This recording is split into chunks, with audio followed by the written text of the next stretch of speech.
കോഴിക്കോട്ടേക്കാണ്. കോഴിക്കോട് മുഹമ്മദ് അസ്ലമുണ്ട്. അസ്ലം, എവിടെയാണ്? എത്രത്തോളം ആവേശമുണ്ട് കൊട്ടിക്കലാശത്തിന്? ഇനി മിനിറ്റുകൾ മാത്രമാണ് ബാക്കിയുള്ളത്. അവസാനവട്ട വോട്ട് തേടൽ എങ്ങനെ നടക്കുന്നു?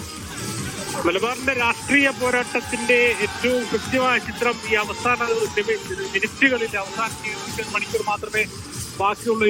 ശക്തമായ പ്രചരണവും ശക്തമായ കൊട്ടിക്കലാശവുമാണ് എല്ലായിടത്തും കണ്ടുകൊണ്ടിരിക്കുന്നത്. നമ്മൾ മാവൂരാണുള്ളത്. മാവൂര് ഒരുപക്ഷെ റോഡ് തന്നെ ബ്ലോക്ക് ആക്കിക്കൊണ്ടുള്ള ഒരു കൊട്ടിക്കലാശത്തിലേക്ക് പോയിരിക്കുകയാണ്. പോലീസ് ഇടപെട്ടവരെ റോഡ് ബ്ലോക്കൊക്കെ മാറ്റാൻ ഒരുപക്ഷെ ശ്രമിക്കുന്നുണ്ട്. അതേസമയം ഈ ശക്തമായ ആവേശം എല്ലാ സ്ഥലത്തും. കോഴിക്കോട് നഗരത്തിൽ 3 പാർട്ടികൾ അല്ലെങ്കിൽ LDF UDF ഒരുമിച്ച് വരേണ്ടതില്ല എന്ന പോലീസ് സേന നിശ്ചയിച്ചതിന്റെ അടിസ്ഥാനത്തിൽ ഓരോരുത്തർക്കും ഓരോ സ്ഥലമാണ് കൊടുത്തിരിക്കുന്നത്.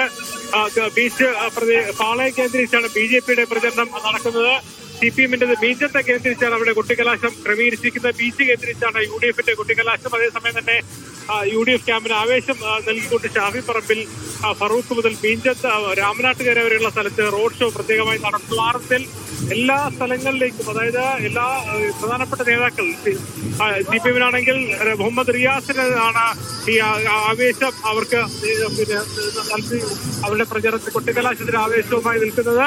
ഭാരതത്തിൽ മുഴുവൻ പാർട്ടികൾക്കും LDF UDF BJP സംസ്ഥാന നേതാക്കൾ അടക്കമുള്ള ആൾക്കാരാണ് ഇവിടെ കൊട്ടിക്കലാശത്തിന്റെ ഘട്ടത്തിൽ നിൽക്കുന്നത്. ഒരു ദിവസം ഈ 1 മണിക്കൂർ മാത്രമേ ബാക്കിയുള്ളൂ. അതുകൊണ്ട് തന്നെ ഏറ്റവും അവസാനം അവിടെ ഒരു പ്രചരണ കൊഴുപ്പ് എത്രത്തോളം ഉണ്ട് എന്ന് കാണിക്കാനുള്ള വളരെ ശക്തമായ ഒരു ശ്രമമാണുള്ളത്. ഏതെങ്കിലും തരത്തിലുള്ള സംഘർഷങ്ങളോ പ്രശ്നങ്ങളോ ഇല്ല. അതേസമയം ശക്തമായ ആവേശം. നമുക്കറിയാം, മലബാറിൽ എന്ന് പറയുന്നത് LDF വലിയ മേധാവിത്വം ഉള്ള ഒരു സ്ഥലമാണ്. അതേസമയം തന്നെ ഇത്തവണ ആ മേധാവിത്വം തിരിച്ചു പിടിക്കും, അല്ലെങ്കിൽ അതിന് മറുപടി നൽകുമെന്ന രീതിയിൽ UDF ശക്തമായ പ്രചരണവുമായി ഉണ്ട്. BJP അവരുടെ സാന്നിധ്യം അവരുടെ വർദ്ധിപ്പിക്കാനുള്ള അംഗങ്ങളുടെ എണ്ണം വർദ്ധിപ്പിക്കാനുള്ള ശക്തമായ മത്സരം ഒന്നുകൂടെ നിൽക്കുന്നതോടുകൂടി ശക്തമായ സാന്നിധ്യമുണ്ട്. കോഴിക്കോട് കുറിച്ച് പ്രത്യേകിച്ച് പറയുകയാണെങ്കിൽ ഷാഫി പറമ്പിൽ MP ആയതിനു ശേഷം ഇവിടുത്തെ വടകര മേഖലകളിൽ വലിയ മാറ്റം ഉണ്ടാകുമെന്നുള്ള ഒരു പ്രതീക്ഷ UDF വെക്കുന്നു. മാത്രമല്ല തന്നെ ജില്ലാ പഞ്ചായത്തിലാണെങ്കിലും മുനിസിപ്പാലിറ്റിയിലും കോർപ്പറേഷനിലൊക്കെ തന്നെയും എണ്ണം വർദ്ധിപ്പിക്കാനുള്ള, അല്ലെങ്കിൽ ഒരു പക്ഷേ പിടിച്ചെടുക്കണമെന്നുള്ള അവരുടെ അവകാശവാദം പിടിച്ചെടുക്കണമെന്നുള്ള ആ രീതിയിലേക്ക് ശക്തമായി മുന്നോട്ട് പോകുന്നു. LDF സംബന്ധിച്ചുള്ള ശക്തമായ അടിത്തറയുള്ള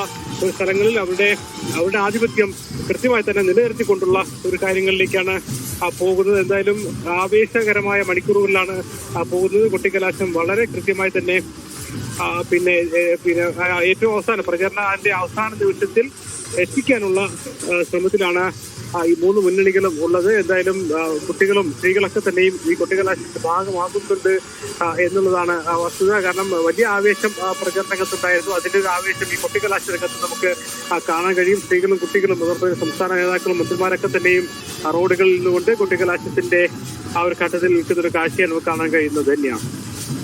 അതാണ് വലിയ ആഘോഷത്തിൽ നാടെങ്ങും ആഘോഷിച്ചുകൊണ്ട് കൊട്ടിക്കലാശം നടത്തുന്നു എന്നുള്ളതാണ്. കലാശക്കൊട്ടിൽ ഒരു ശക്തി പ്രകടനം കൂടിയാണ് നടക്കുന്നത്. എത്രത്തോളം ശക്തരാണ് തങ്ങൾ, എത്രത്തോളം തയ്യാറാണ്, എത്രത്തോളം ആത്മവിശ്വാസത്തിലാണ് എന്നതുകൂടി പ്രകടമാക്കുന്നതാണ് കൊട്ടിക്കലാശം. എന്തൊക്കെയായിരിക്കും ആളുകളെ സ്വാധീനിക്കുക, വോട്ടർമാരെ എന്തൊക്കെ കാര്യങ്ങൾ സ്വാധീനിക്കുമെന്നതെല്ലാം അറിയേണ്ടതുണ്ട്.